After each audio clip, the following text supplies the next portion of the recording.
Hi, and welcome to That You May Believe, a study in the Gospel of John, looking at the core themes that are given to us from the Gospel of John. My name is Rustin, this is Danielle, and we're a part of the pastoral team here at Whiteside Community Church. Today we're going to start where it all begins. In the beginning. In the beginning, absolutely. So if you want to turn in your Bible to John chapter 1, verses 1 through 18, that's going to be the section we read. And we're going to be looking at themes of darkness and light. So if you want to start hearing where do you hear the ideas of darkness and life being lifted up within this text, that'd be great. And if you don't have a Bible, there will be text at the bottom of your screen, or you can just look it up on Google. Yes. So Danielle, you want to read this text for us today? You bet. This is John chapter 1, verses 1 through 18. In the beginning was the Word, and the Word was with God, and the Word was God. He was in the beginning with God. All things came into being through him, and without him, not one thing came into being. What has come into being in him was life, and the life was the light of all people. The light shines in the darkness, and the darkness did not overcome it. There was a man sent from God whose name was John. He came as a witness to testify to the light, so that all might believe through him. He himself was not the light, but he came to testify to the light. The true light, which enlightens everyone, was coming into the world. He was in the world, and the world came into being through him, yet the world did not know him. He came to what was his own, and his own people did not accept him. But to all who received him, who believed in his name, he gave power to become children of God, who were born not of blood or of the will of the flesh or of the will of man, but of God. And the Word became flesh and lived among us, and we have seen his glory, the glory as of a Father's only Son, full of grace and truth. John testified to him and cried out, "This was he of whom I said, 'He who comes after me ranks ahead of me, because he was before me.' From his fullness we have all received grace upon grace. The law indeed was given through Moses. Grace and truth came through Jesus Christ. No one has ever seen God. It is God, the only Son, who is close to the Father's heart, who has made him known."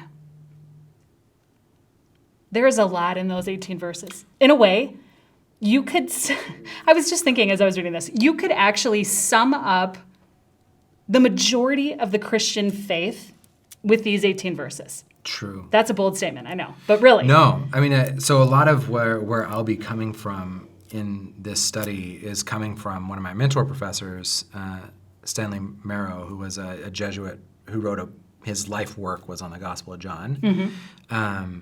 And he would argue all the time that if you only had one book with which to receive the good news, that the Gospel of John was the best place to start. Yeah. And that you could spend a lifetime in the first 18 verses.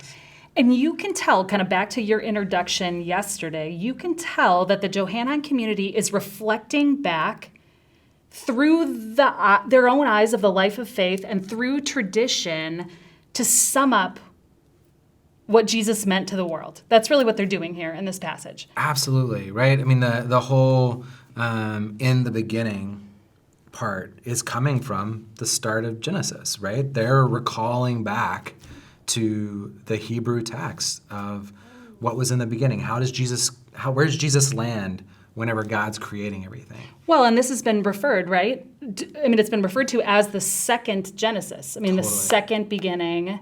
The new Adam, the new all of that.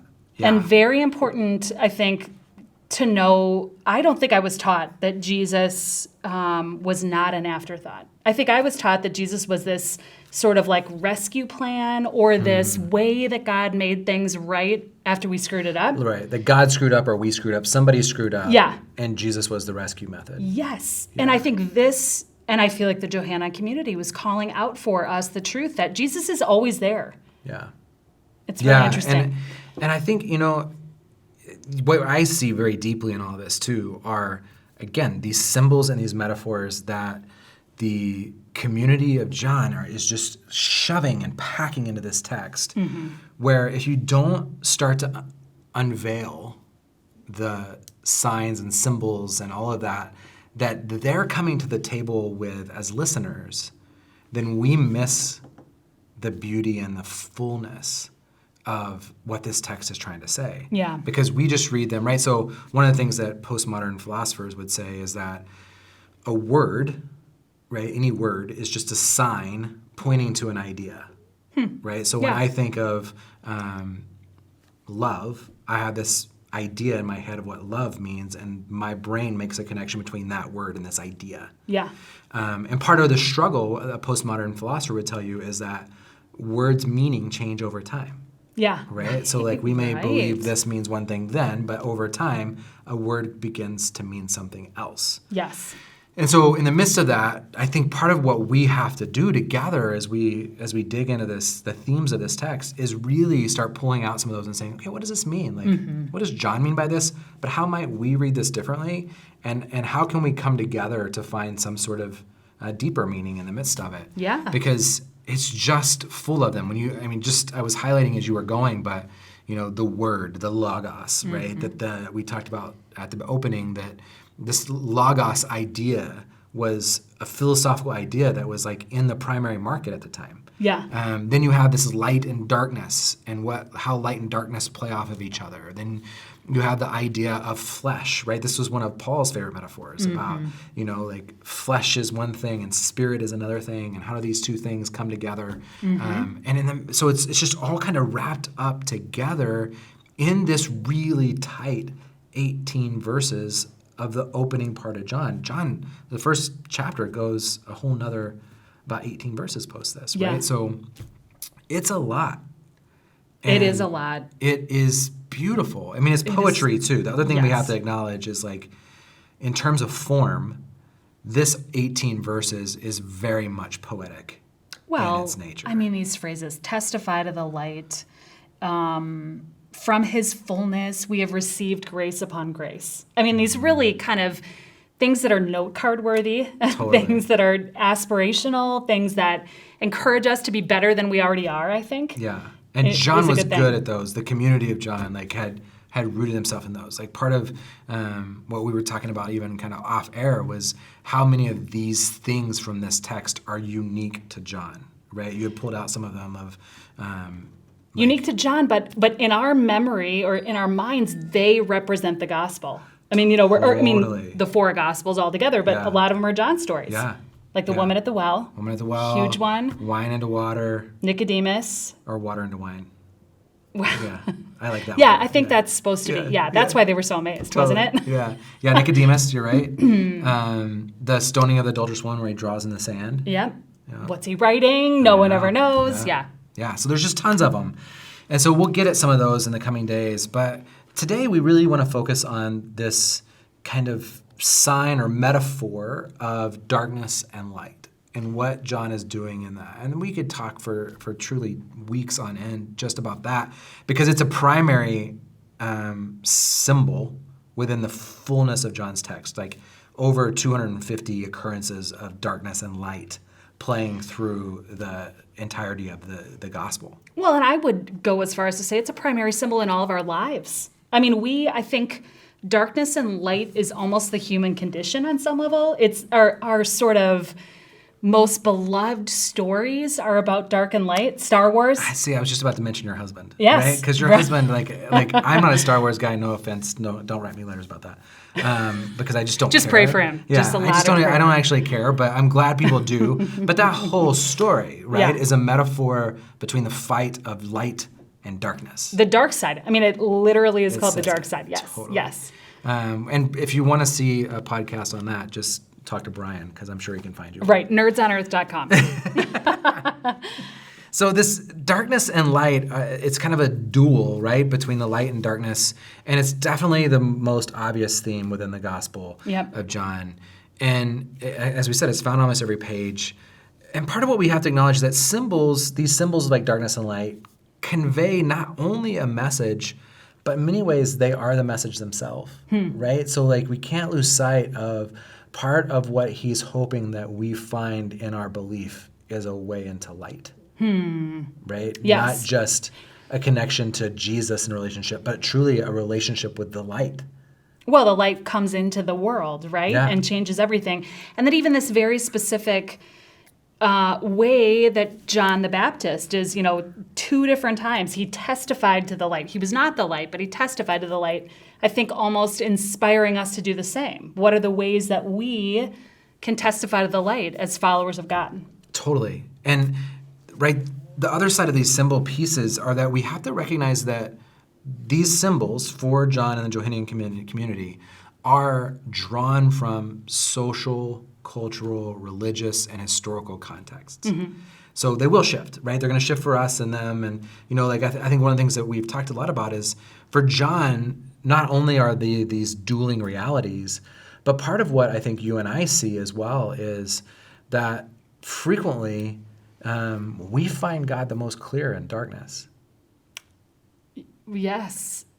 Maybe not in the moment. Maybe not in the moment. But I do think that's true. I mean, I think that in the dark, I don't know, do we reach for God more readily? Is that why we see God more clearly? I don't know. When I think, for me, I think simply about the actual physical sign of lighting a match in a dark room. Yeah. Right? Like light has more meaning when it's surrounded by darkness than it does in a uber bright space. That's like true. you can light a candle in a room full of lights and Yeah. it's just a tiny little It just gets absorbed. lumen, Yeah. right? Yeah. But in a dark space, it shows you so much. Yeah. And I think that's, a philosophical truth that we see coming out in this gospel as well, about how does light and darkness are in this dance together in a way that's really profound. So let's dive a little deeper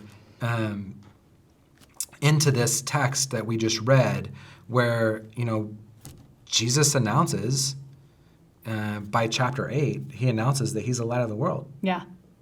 Right? So there's something happening here. So let's go back to that text and kind of dig in a little bit about where we see these light and darknesses. So as it starts, we talked about the Genesis kind of connection. In the beginning was the Word, and the Word was with God, and the Word was God. He was in the beginning with God, and then all things come into being through him. And without him, nothing came into being. Well, this is part of the Trinity, right? Yeah. Yeah. Totally. So as we kind of dig back into this text, in this first chapter, we see in the beginning was the Word was with God, the Word was God. He was there in the beginning. All things came to being through him. And without him, nothing came into being. And then we make this turn into life and light. So in him was life, and the life was the light of all people. What does that mean? Wait, no, I think... In him was life, and the life was the light of all people. Again, I think it's this metaphorical reality. Like, what is the very first thing God creates in Genesis? Light. Light. Yeah. Right? Because you need light for life to exist. Yeah. Ooh, yeah. And so now he's laying into this, right? Like everything. everything, Like you like can't, this- there's no exception. that we don't get around it. Yes. And we don't have life without light. Yeah. Like we know that scientifically, right? Things don't live in complete darkness. There are things that actually live in complete darkness, but Yeah. but that light is needed in order for life to thrive Yes. in the world. And that this light, was for all people, which I think is a really interesting thing that John does that we've not paid as much attention to Yes. in There's an historical Christian intentional thing he's context. saying. He is alling Jesus. For Meaning everyone. For everyone. He didn't come for the Jews. Didn't come for the Jews, didn't come for the Gentile, didn't come for the Muslim, didn't come from, like, this life, this light is for everyone. Yeah. Regardless of whether you believe or not, Yes. right? So I don't have to have a belief in order for light to have meaning. Well, and is it the story in the Synoptics where it's like the light shines on the good and the evil? I mean, that, Totally. in the rain, it rains on the Yeah. good and the evil. There is a sense that everybody's included. Everybody's included to the goodness that the light brings. Yes. That's part of why I love this metaphor, because you can say more with this single metaphor than you can with 1,000 words. Because we start wrapping ourselves into the idea that, okay, if God is life, and Jesus is a part of God, but God is life, and and God is light, and that light shines on everything and brings life, it's for all people. So Yeah. there's no inning and outing. Yep. John's already starting to break down that barrier in the first 4 verses of this text.